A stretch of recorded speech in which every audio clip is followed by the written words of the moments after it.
Welcome to the Books of Titans podcast, where I seek truth in the world's great books. I'm your host, Eric Rostad, coming to you from the beautiful Books of Titans studio in Franklin, Tennessee. My goal is to read 200 of the great books over the next 10 years and share what I'm learning. I'll talk a bit about each book, tie ideas together from a variety of genres, and share the one thing I always hope to remember from each of the great books. Well, today I have a special episode where I'm talking to Dr. Jason Staples and I'm presenting some questions I have about the Bible. So as part of this Great Books project, I'm going to start each year just reading straight through a different translation and version of the Bible. It's just something I want to do, and I already have kind of the different versions and translations for the next few years that I want to go through. But as I read through the Bible and just read straight through it, I'm writing questions constantly in the margins and in the back of the Bible that I'm reading. And so these are some of the questions that came up in this year's reading. And Jason is a biblical scholar. He's an author. He wrote The Idea of Israel in Second Temple Judaism. That was a book that I read a few years ago, and then we talked about that on the podcast as well. And then in 2020, I read straight through the Bible, asked him another set of questions after that reading. So I'll link to all that in the show notes if you have further interest in that. But some of the questions we get into in this episode are things like how should we read the Apocrypha? So I read, as part of reading straight through the Bible, I read the Apocrypha this year.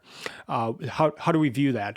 The Bibles I had growing up, they never had the Apocrypha. So what do we do with that? What about the curse? Like, can people curse people? Can only God curse people? How is our view of a curse different from what the people at that time, their view of a curse? How are those different? What were Judea and Galilee like during the time of Jesus? What was the makeup of the people? Was it majority Jew? Was it majority Roman? I just asked Jason some of those types of questions. So those are just a few of the questions. At the very end, Jason talks about his new book as well. But here we go. I'll just present our conversation about it's an hour here. Well, let's get right into question one. When I'm reading through the Bible, I don't try to go in with any sort of like I'm looking at this, or I'm looking for this time. I just kind of go with what sticks out. And I think because of having read your book recently, The Idea of Israel, this time reading through, I really focused on the 12 tribes and who were the founding brothers, who were members of the tribe later. I was nerding out. I was making graphs and charts and Excel spreadsheets and all that with the different tribes and stuff. And so my first set of questions here is along that line of how much, when we're looking at the 12 tribes and then throughout the Bible, like how much do we look at the original brothers to learn the personality of the tribes? That's the first question here with the 12 tribes. Yeah, I don't think we really can do much of that. I do think that as far as the majority of the tribes, I mean, Gad and Asher and Dan and Naphtali and the rest, I mean, they're kind of placeholders. You don't really see much about the character of the brothers, first of all. I mean, they're only mentioned as like they exist. Mm-hmm. And then their tribal role is also, they're part of Israel. And that's basically all we get. So we don't get much about them. Okay. So there's really not much personality to get. I do think that when you read Genesis and you read the Joseph narrative, so the Joseph novella at the end of Genesis from 37 to the end, 37 to 50, there is some personality brought out, not just personality, but there are some characteristics of Joseph and Judah in particular that are important for how Genesis wants to set up the understanding of, the leadership within Israel. And basically that those two sort of chief tribes take the lead each in a different way. And that Judah actually, I mean, this is one of those things where if you look at the Joseph novella, you have that weird insertion of chapter 38 where the Judah and Tamar story, where you have this kind of ribald story about this incestuous relationship, this incestuous situation that results in Judah's two primary sons in that case. And basically, that the placement of that is to establish basically Judah coming to understand. Judah is brought face to face with his own deception. He has this moment with Tamar where he says, you've been more righteous than I. And that seems to change him for the rest of the narrative. I mean, he's the guy that sort of talks his brothers into selling Joseph into slavery. And then by the end, after that episode happens in 38, he's the guy that volunteers to, stay behind and be enslaved by Joseph. He doesn't know it's Joseph. He's the guy that is volunteering to stay behind and be enslaved in place of Benjamin, which shows, that there's been significant change. There's been, progress in his own character. And then you see him in the prophecies of Jacob. You see him designated as a ruler among his brothers, though Joseph gets the blessing of the firstborn. So you see the split there between Joseph getting the blessing of the firstborn, but Judah getting the rule of the brothers. And then that works its way through the rest of the narrative. But really, in that sense, it's only 2 of the 12 brothers and 2 of the 12 tribes that really matter on that front. Benjamin also has his own thing going, and Levi also has obviously some real importance as you get further into the narrative. But you just don't see a lot of personality for the most part from those tribes to be able to pull on that way. Yeah. And Judah was the one that I was thinking of most, just in especially with that change in him. If we're supposed to look at that a certain way or that kind of thing. So yeah, that was helpful. And I guess taking a step back too, like when especially at first, when it's referring to Israel, is it referring to the people or to the land? Like the tribes of Israel, but then there'll be reference to Israel, and it was just hard. Like at times, are they talking about the people of Israel, or are these writers talking about the land of Israel? And I guess the deeper question there is when has it started being called the land of Israel? So I'm not sure when you're talking about in terms of like, where is it talking about? Is it talking about the people or the land? You'd have to look at specific indications to know exactly where you're talking about. As far as it being called the land of Israel, it starts to be called that once the people are in the land and have some measure of control over it. So essentially, once you get the monarchy and you get, the control of the land under a political under a political rule of Israel, you have the land of Israel in that sense. But the land takes its name from the people, at least in the Bible. That's what you get. So the people are called Israel, or the children of Israel, or the sons of Israel, long before there is a land of Israel, because the land is the land of the people of Israel. And so it becomes their land, right? Just like you might say that there are French people, and then French people live in the place where French people live is France. Now, normally these days, nations, people take their names from the nation that they live in, so it's a little bit different. But that's sort of how things are envisioned in the biblical thing, is that the land takes its name from the people. Okay. Cool. The next question has to do with the offerings and the sacrifices. How should we view these? Like what was, and I guess what's the purpose of each of the different offerings? So like, I'm just looking at one page here in Leviticus, and there are sin offerings, there are burnt offerings, there are trespass offerings. How do we view each of these? And then same with sacrifices. Like what was the purpose for each of the offerings and each of the sacrifices? That gets into a lot of complexity, because you have several sacrifices that are taking place, or several offerings, I should say. And exactly what they're doing, there's some debate about some of them, but we can talk about some things in general, and then we can get uh, into the a little bit more of the weeds with each of them as you see fit on this. But first thing to think about, or first thing to talk about here, is that when I teach sacrifice, when I teach the basic conceptions of sacrifice in classes on the ancient world, or in like a Hebrew Bible class, Old Testament class, one of the things that I try to get across is what exactly is happening in sacrificial cultures in general.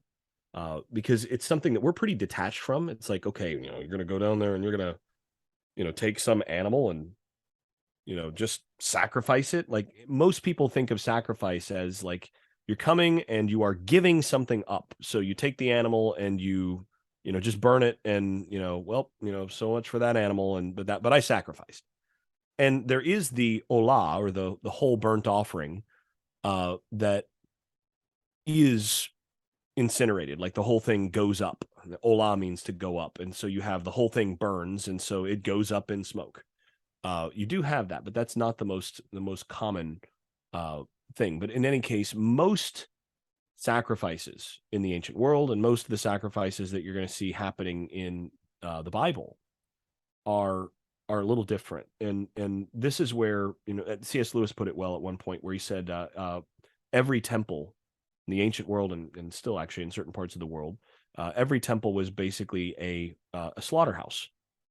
Is basically what's happening, and it's a place where the best analog for this, when I teach it, the best analog is tailgating. If you want to know what it was like to go to an ancient temple, if you want to know what sacrifice generally as a practice looked like, go to a tailgate in the southeastern part of the country. Go to Athens, Georgia, Tallahassee, Florida,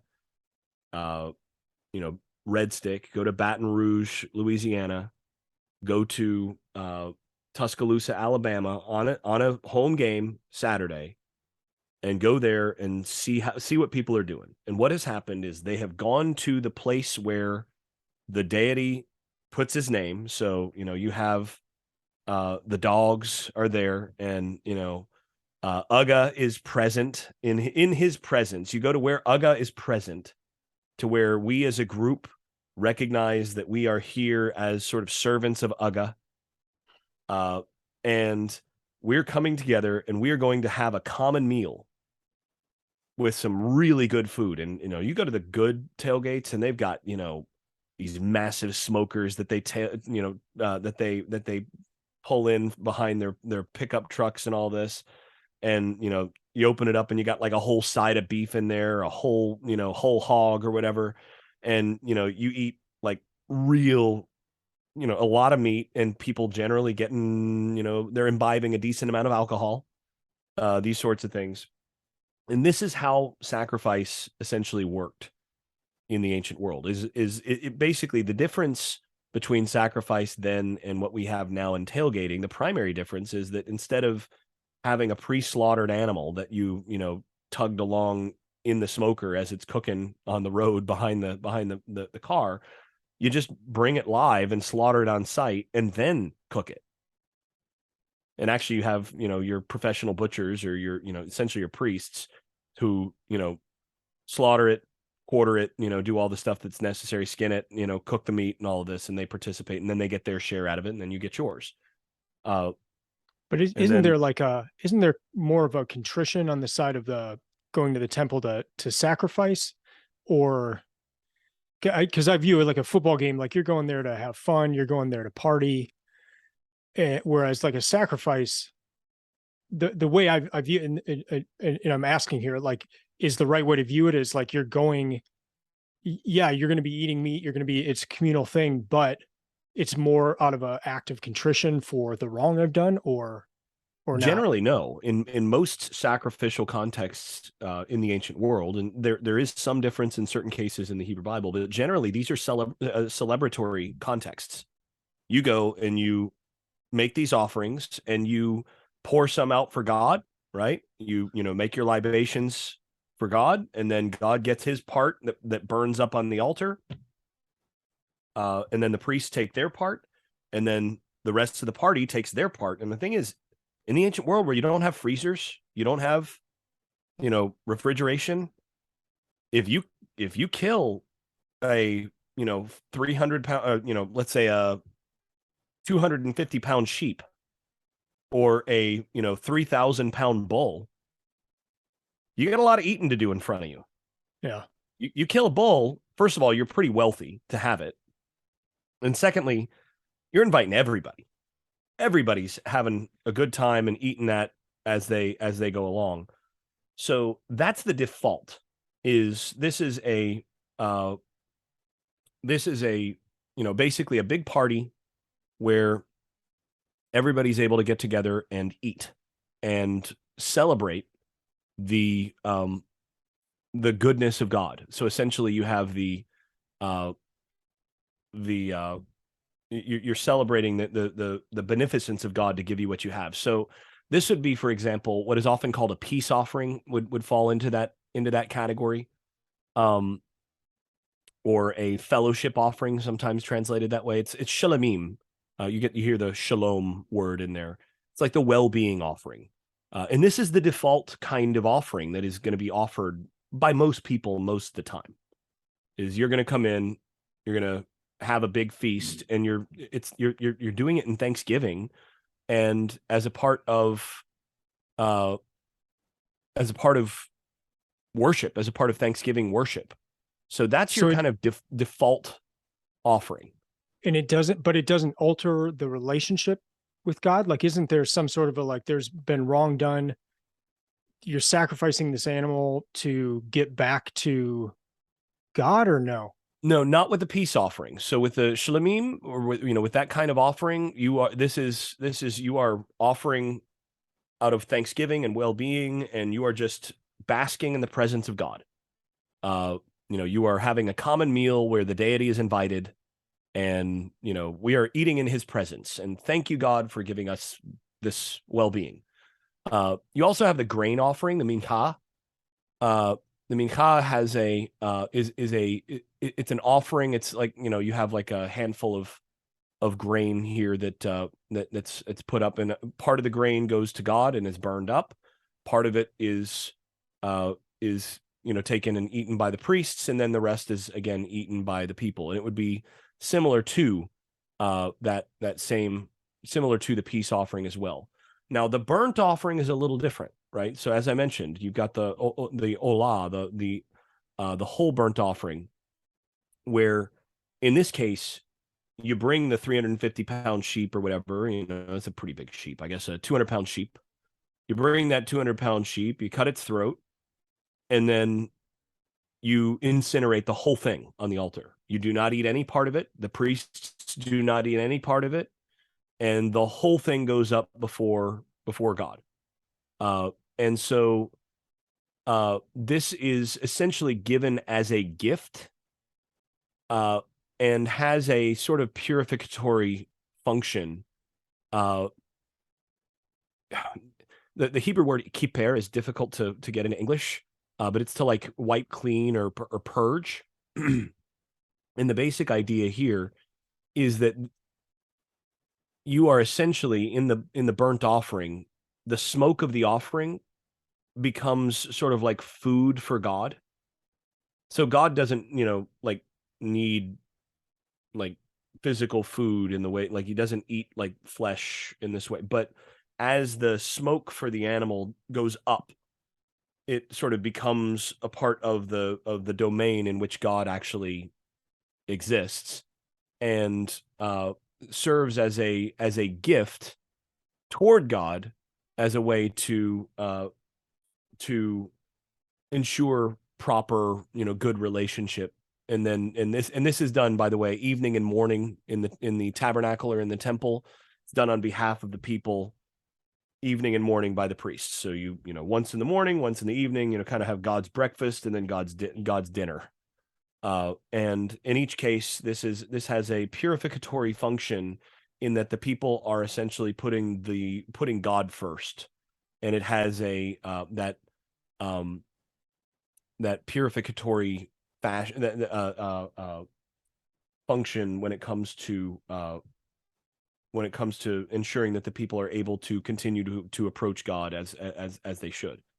Now, certain individuals for certain in certain contexts, you could offer burnt offerings on behalf of an individual. So that does happen as well. You have, and in that case, sometimes that's similar to like the sin or the guilt offering, which those also we haven't talked about yet, but those also have to do with the same kind of phenomenon.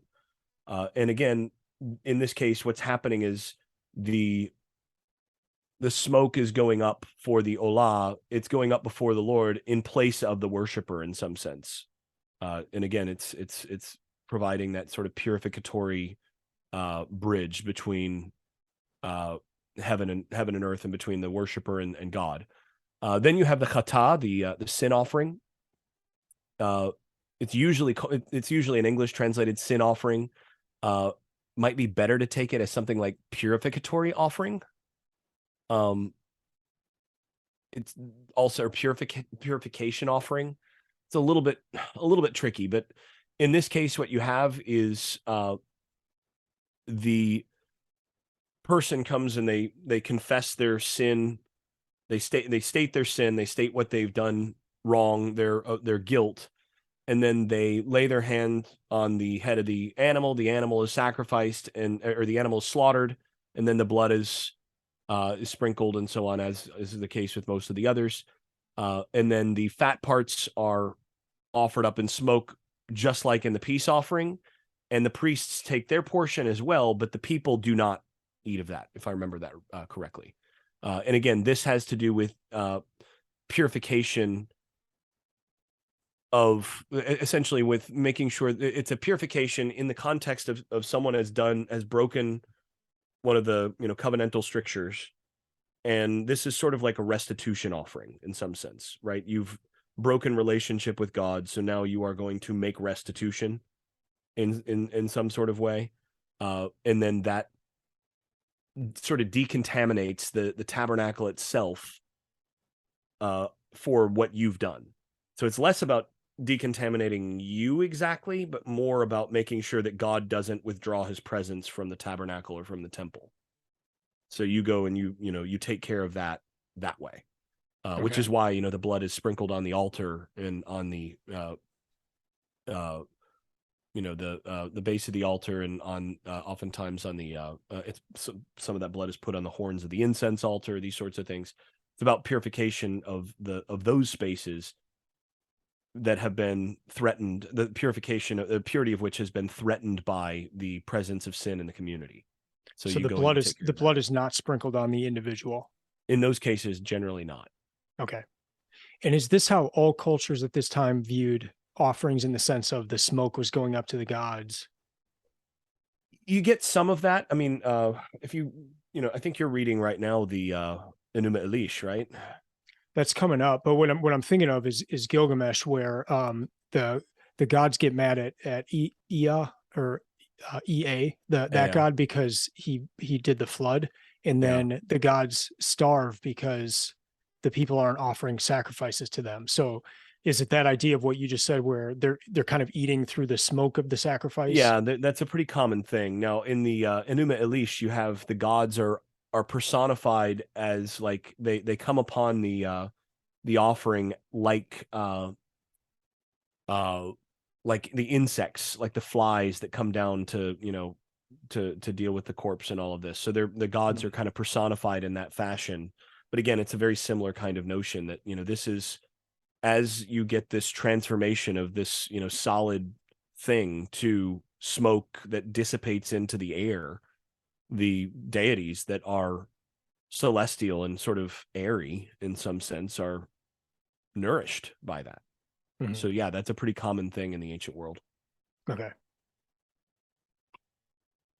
So, and then you have the guilt offering, the Asham offering, and again, this offering has to do with, again, dealing with if there's been some sort of mishandling of sacred things, so if there's been something that has been desecrated, then the guilt offering is necessary. And this again is going to have a it's going to have the effect of trying to purify the tabernacle or the temple after a breach of sanctity, essentially the something that has broken down in the distinction between what is holy and what is sacred and what is common. And again, sacred or holy is a cultic category. It's not a moral category. It's a cultic category that has to do with how with separation from the everyday common stuff. Common stuff is, vulgar is a word that means common. Common is just your everyday practices, your everyday stuff. Sacred is the stuff that has to do with the not everyday, with the eternal. And the more you get to the immortal sphere, and what is truly holy, what is truly sacred, is the immortal, unchanging sphere of the deity. When you get into that space, that has to be recognized as something different. And if you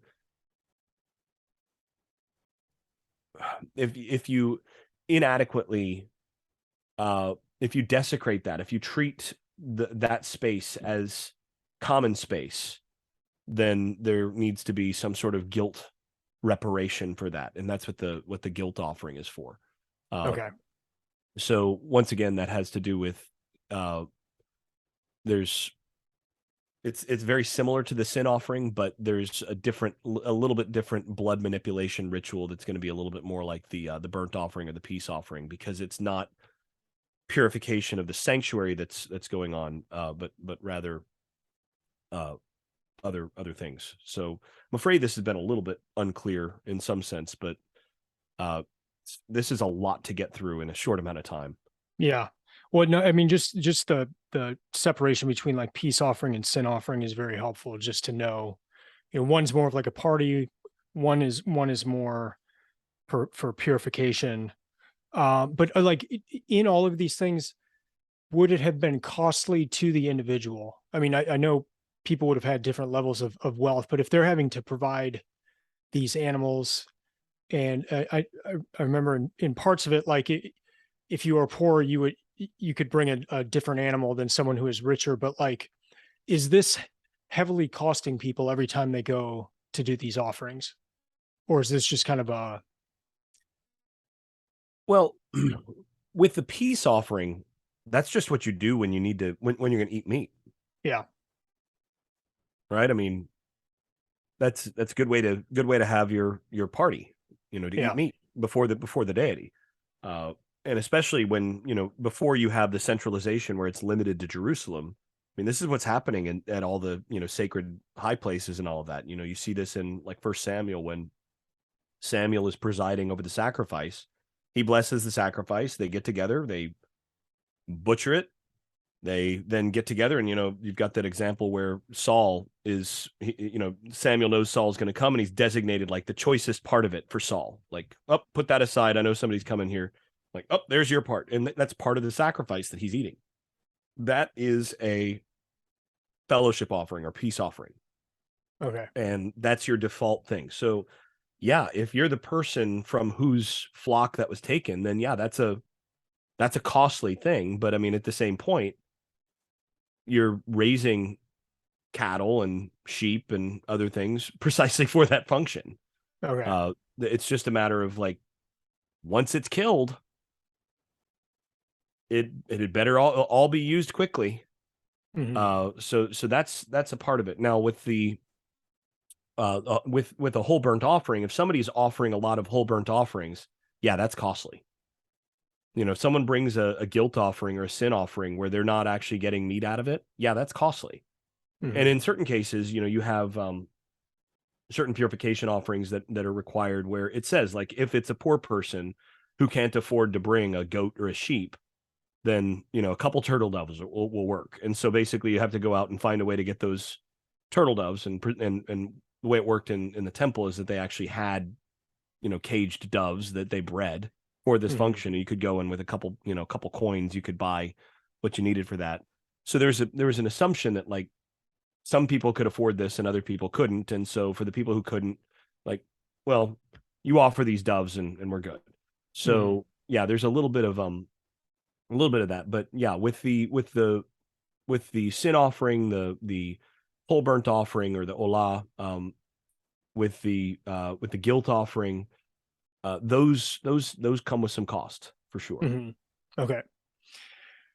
Let's go into curse. So when I read through the Bible in 2020, the big theme I paid attention to is the curse.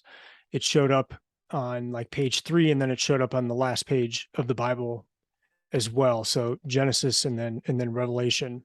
And so there's the curse throughout it. But when I think of curse, I think of somebody cursing, or I think of movies where someone's cursed. Uh, what would the understanding have been of a curse during this time? And I mean, just kind of at a very basic level, like who could curse who? Could like a person curse another person? Could only God curse people? Could like what was the mentality of the curse, and then who could curse other people, and what did that all mean? Yeah, and again, that's a big question. Mhm. When you look at this question, first of all, you're asking how did people in the ancient world think about curses? Well, in the ancient world, there's a lot of concern about like the evil eye, about all sorts of things that somebody could essentially cast a bad could put some sort of bad vibes on you that really affect you. Mhm. And so, a curse in this case falls in line with that sort of thing. I mean, people are walking around all the time with, various pendants and, various things that are designed, the hope is that they'll keep away the evil eye, these sorts of things, or, curses and all of that. So that's already part of the larger phenomenon in the ancient world, is this idea that, somebody could, for, whatever reason or through whatever method, uh, and sometimes accidentally, uh, basically have bad vibes come on you, so that you're going to have a very difficult time as a result. Mhm. And a curse would be essentially that through spoken word, right? So it's essentially speaking something that's it's negative speech that's going to result in something bad for you. So, um, the general idea is that people can curse other people for sure. People have Mhm. that power. Now, Proverbs 26:2. This you have this idea where it says, like a sparrow in its flitting, a swallow in its flying, an undeserved curse does not come to rest, or a curse that without cause, something like that.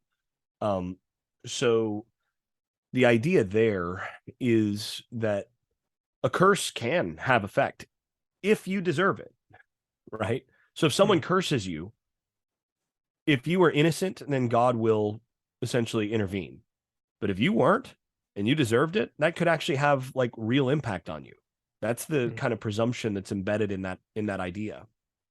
Uh, and all of these eventually, go back to the power of God, uh, because God is the one who ultimately has the power to bless or to curse. But yeah, Okay. that's a basic idea. Okay. Um, and I asked you about this last year, and we had a good conversation offline. But uh, just a kind of overall view, like how should we view the Apocrypha? But before we get into that, would Jesus have read the books of the Apocrypha? Like, would they have been around to where he would have read some or all of the books of the Apocrypha? Oh, that's a good question. I think he would have certainly known at least some of the traditions of them, and I think there's indication that he is aware of at least some books from the Apocrypha and from elsewhere outside of the books that are in the Christian Bible. In the Apocrypha of Christian Bibles. Uh, so a book like Jubilees, I think, was very influential. It's not in the Apocrypha of anything except for the Ethiopic Orthodox Church.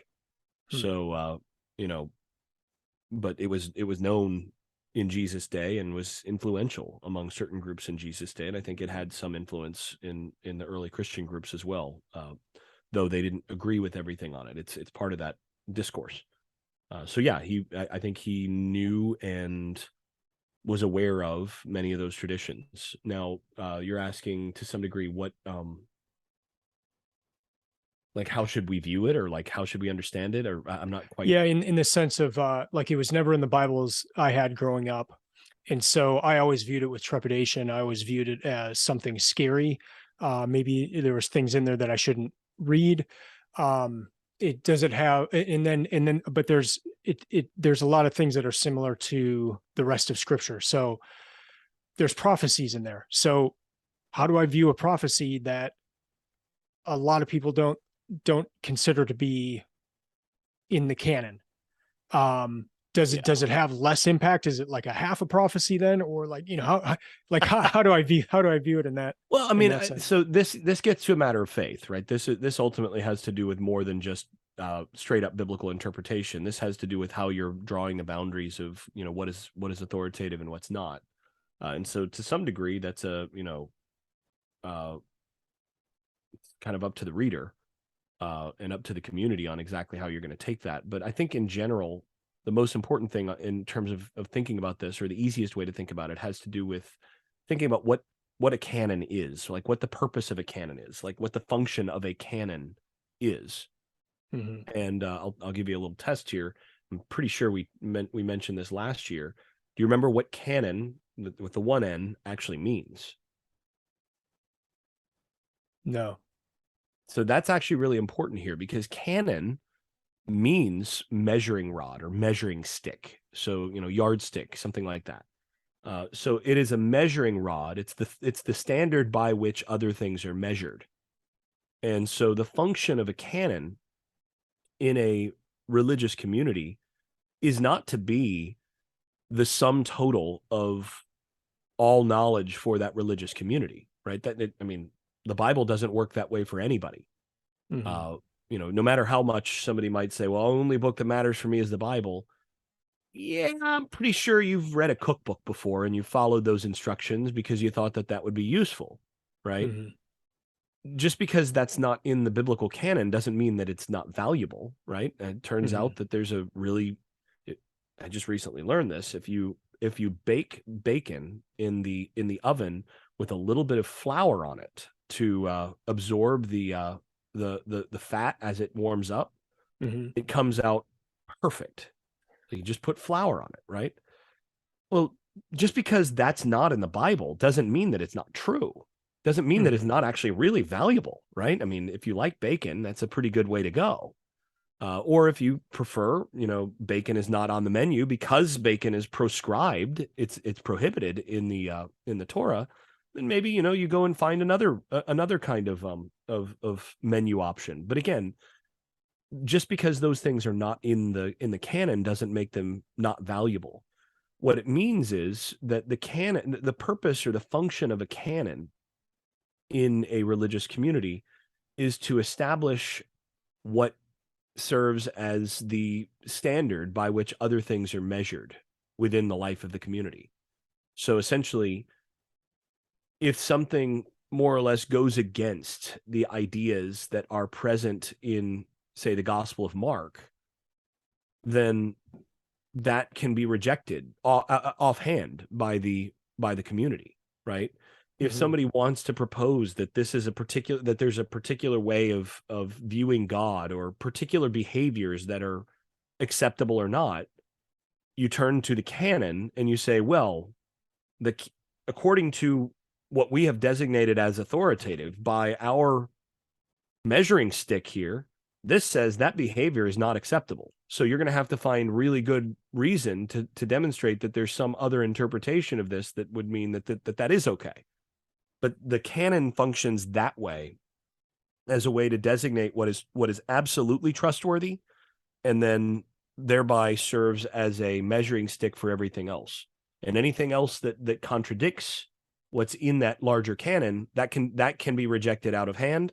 And anything that doesn't directly contradict that, well, you can kind of take it for what it's worth, and your mileage may vary, and it may be true, it may not be, but your judgment is going to be important on that. But that's basically the design of a canon. Okay. All right. Yeah, that's very helpful. All right, couple more questions. The first is, there's a census taken around the time that Jesus is born. Do we have those results? Have we ever discovered those?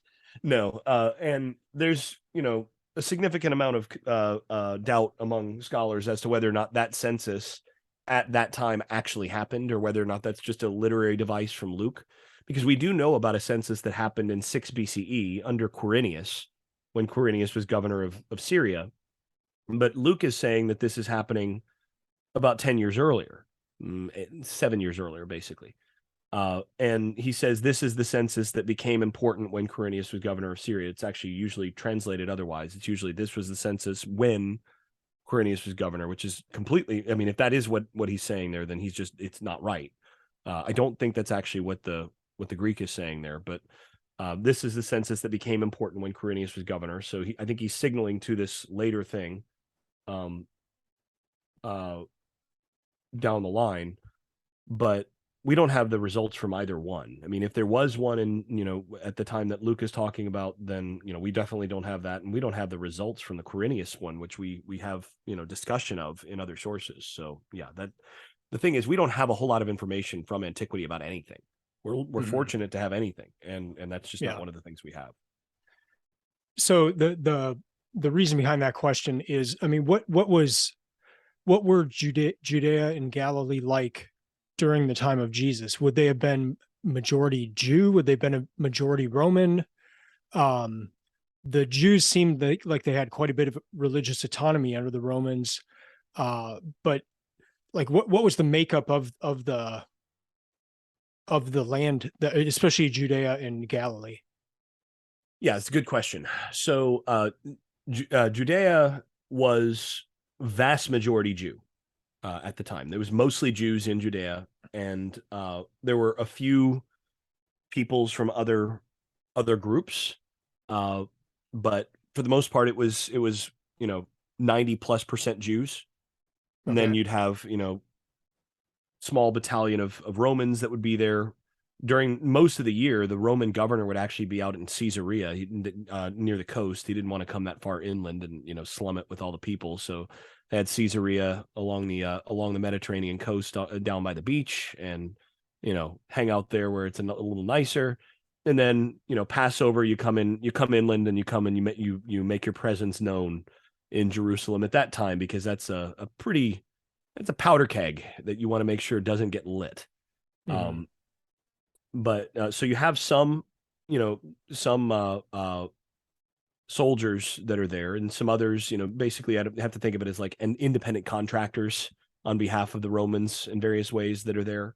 And you have various internationals of various types, coming through and living there. So you've got, some mixture, but Judea is vast majority Jewish. Galilee is also mostly Jewish, but you have more of a mixed population there, especially in the larger cities. So when you get into the countryside in Galilee, it's almost exclusively Jewish. So if you go to what is widely regarded as like the Nazareth in which Jesus was born, it's probably 100% Jewish when Jesus was living there.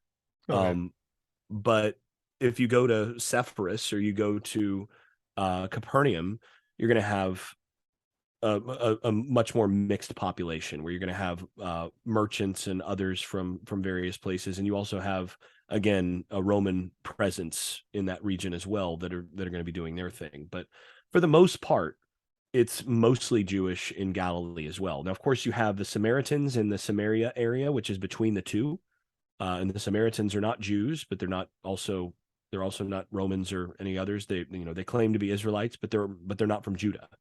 So that's a rivalry situation for sure. But and you have a decent number of Samaritans in that central area as well. But there are Jews also in that area, though not usually living in Samaria or with the Samaritans all that much. So it's a little bit of a mixture. But like I said, in Galilee, you're going to have your larger cities like on the Sea of Galilee and that sort of thing, you're going to have a pretty good mixture. And then on the other side, as you get to the Transjordan, so the other side of Galilee, you're going to get a much heavier foreign, non-Jewish presence. But that area was mostly colonized. It was mostly resettled by Jews under the, a couple hundred years earlier under the Hasmoneans when they took over. That's the descendants of the house of Judas Maccabeus. When they became rulers of Judea, they basically colonized that northern Galilee area again. Okay. And so you had a very significant Jewish presence by the time you get to Jesus' day. Okay. Cool. Last question is, you've got a book coming out this year. Actually, sorry, one more. You also, in your thing, you said you mentioned, and I almost forgot to address this. You mentioned that it seemed like Jews had quite a bit of autonomy under the Romans, and yeah, in general, that's the case. As with most empires through history, Rome was not really all that interested in direct rule because direct rule is costly.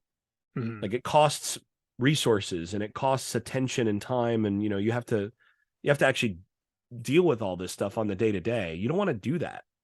What you want taxes. The whole purpose of imperial expansion is to essentially increase your donor base. And I heard somebody not long ago say that Rome by this point was becoming something like a series of military bases with a tax base that needed to expand to meet the need for the expanding military presence, essentially. Yeah. So essentially, Rome was going to further conquer outside. They were consistently expanding the empire, but that was all in service of bringing more resources into the empire, essentially, and bringing those back into enriching the larger empire. What you don't want to do is then have to actually spend all that money and all that money and all those resources governing the population that you just conquered. Yeah. So what they would do, and this is what empires have typically done throughout history, is they would find local people who would be happy to work with them. So you find a Herod the Great, and you're like, oh, great, perfect. You can rule on our behalf.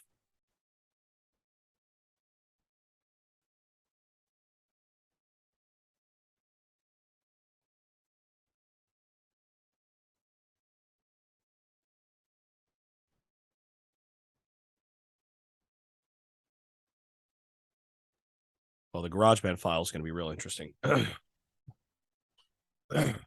what happens. Hang on.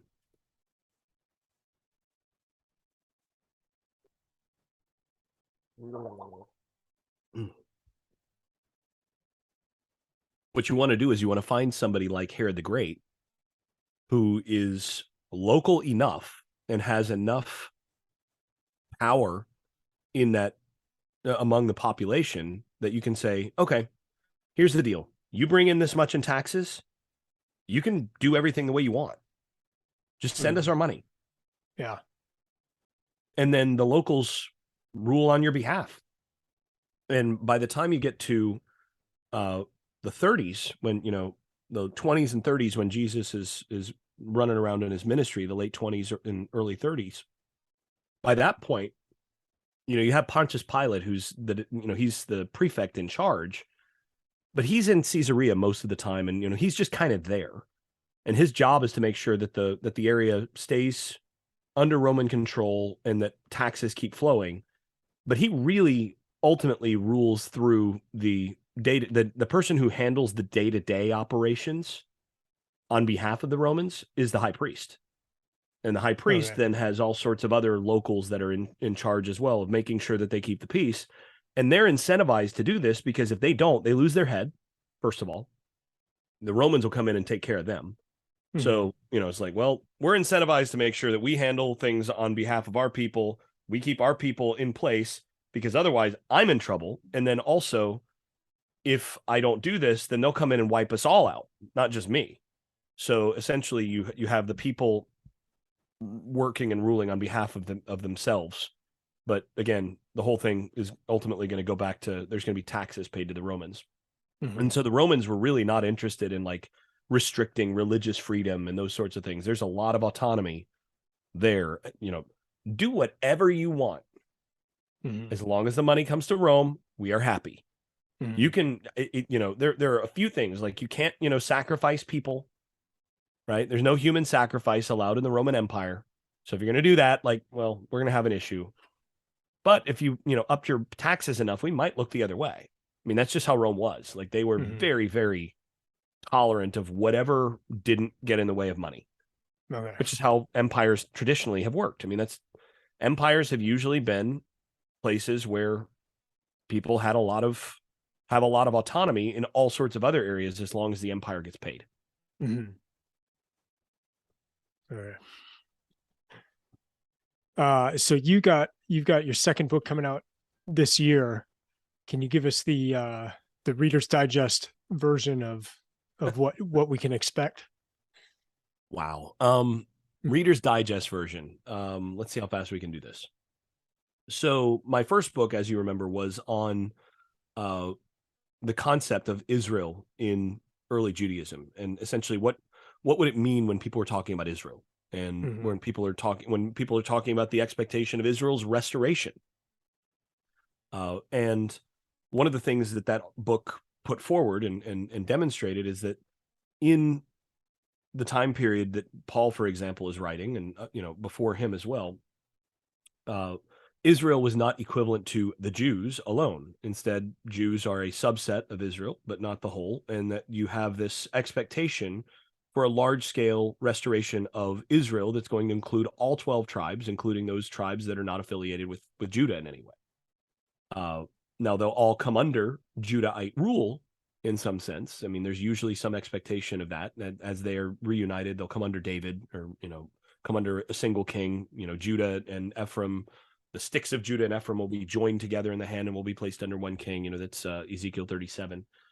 The second book basically builds on that and works through what the implications of that are for how we understand Paul and the Apostle Paul and his letters in the New Testament. So essentially, my argument is that Paul's mission to the nations, his mission to the Gentiles, and his insistence on Gentile incorporation into the community among those who follow Jesus is actually not contradictory to, but in fact based on his conviction, his expectation of Israel's restoration. So he's expecting a full 12 tribe restoration of Israel, and he thinks that Jesus is the Messiah who has initiated this restoration. Well, the problem is, where are these tribes? Where is Reuben? Where's Gad? Where's Asher, Naphtali, these others that, seem to have been scattered beyond repair, generations before? And essentially my larger argument is that Paul reads, I think he's a very careful reader of the Hebrew Bible. And I think Paul is reading his Bible and saying, that part of Israel was gentilized. They became assimilated among the nations. They became gentilized, but God's promise still applies to them. So now, in order to restore them as promised, they have to be de-gentilized. Essentially, you have to have people from the nations where Israel was scattered, people from the nations that come into faithfulness and they essentially become resurrected Israelites, and that this is how Paul understands the restoration of Israel. So those Gentiles who are receiving the Spirit are actually the means of restoration for the whole 12 tribe people of Israel, as far as Paul understands it. And then, along with that sort of larger, that's sort of the main thread that works through the whole book. But then there's a variety of specific interpretations of, a variety of difficult passages that many biblical scholars, many Pauline scholars have declared to be either too difficult or simply contradictory to what Paul says elsewhere. I work through a lot of those specific passages and demonstrate that if you take the paradigm that I'm arguing, they actually all hang together in a really robust and sort of elegant way. And Paul makes a lot more sense and works much, and all of it sort of works together in ways in that model that don't work in any other model of understanding what Paul's doing, and that also has bleed over effects to how the early Christian message is understood in general. So essentially, that's the larger argument of the book. Cool. And what's that one called? It's going to be Paul and the Resurrection of Israel. Jews, former Gentiles, Israelites. So Paul and the Resurrection of Israel. Nice. Well, good. Well, I'll read that when it comes out, and hopefully we can discuss that. But thanks for joining. Very helpful, these answers, and just thinking through a lot of these pieces. And then I just find it helpful too. I mean, even as I'm reading through this time, your first book came into mind a lot when I was reading through the Bible, and then just other times that we've had discussions in the first episode we did like this, where it was the kind of the questions and answers that's helped in subsequent readings as well. So thank you for that. Always happy to chat, and we need to do this more off air also once we get more chance. Yeah, those days are coming. Yeah. Well, that's it for today's episode. Thank you for listening. I am currently reading about Egypt. So I'm on book 2 of the Great Books Project. Book 1 was the Epic of Gilgamesh, and I dug deep into that one. And that's the previous 2 episodes. I covered that, and then just a book I read about ancient Mesopotamia. Now I'm in Egypt. So I started with the writings of ancient Egypt, and then now I'm reading a book called The Rise and Fall of Ancient Egypt. And I am learning so much. I'm having so much fun with it.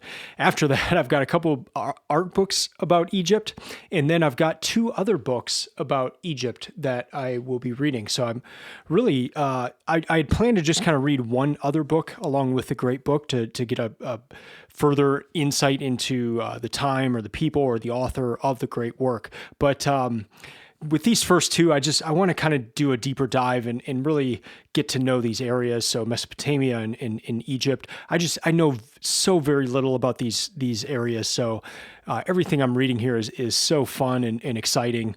And so that's where I'm at right now, is Egypt. I'm going to be sending out a list of some of these complimentary books that I'm reading along with the Great Books.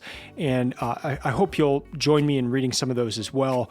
I've been a little behind just with a lot going on here, but I do plan to get that out soon here. So I'll be back in a couple weeks with another podcast episode, probably covering Egypt. So look forward to that in a couple weeks. And until then, keep reading, keep learning, and keep listening. I'm out.